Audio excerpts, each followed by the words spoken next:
And usually, historically, when one party has control of the White House, Congress, and the Senate, it's good for the other party coming in to the midterms. Usually, it works out better for them. And this poll shows good news for Democrats.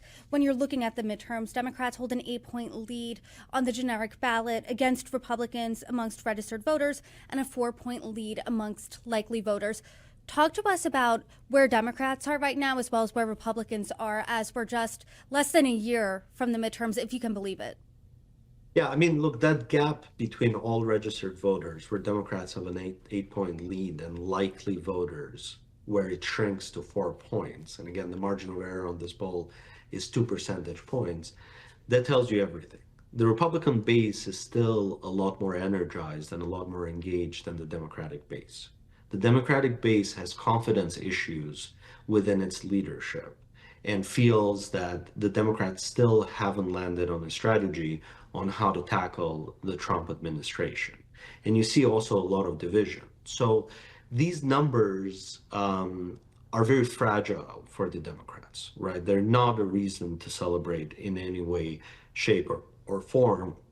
And when you ask the question with a lot more choice, Democrat, Republican, third party, or I'm unsure right now, then amongst registered voters, it's a dead heat, 41% to 41%. And I think that also shows that there's really weakness for Democrats amongst some of the core groups that they need to move over in order to win the midterm. So I would say that all eyes are on independent voters. Right now, independent voters are, starting to lean towards the Democrats because of the economy, because of immigration, the mishandling of the immigration issue in the last 30 days, and so on and so forth, but they can still snap back.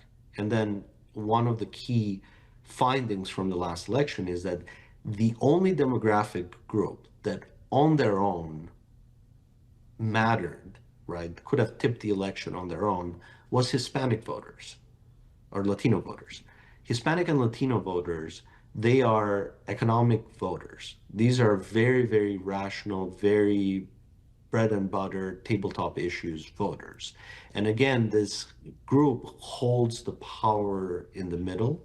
Of course, President Trump has given prominence to key Hispanic figures like Marco Rubio is addressing issues within Central America and South America when it comes to drugs, the cartels, and obviously the action in Venezuela is something that was very well received amongst Hispanic voters. The question is that enough? Or will they just take it and then focus on the issue that again matters the most, which is the economy? And so we're really in a it's the economy stupid type situation. And again, as you and I have often joked in this show, it's always Trump v. Trump, right? It's not that the Democrats are doing anything that's spectacular, is that the president's execution of his policies, which the majority voters support, is the equivalent of shooting oneself in the foot in many cases.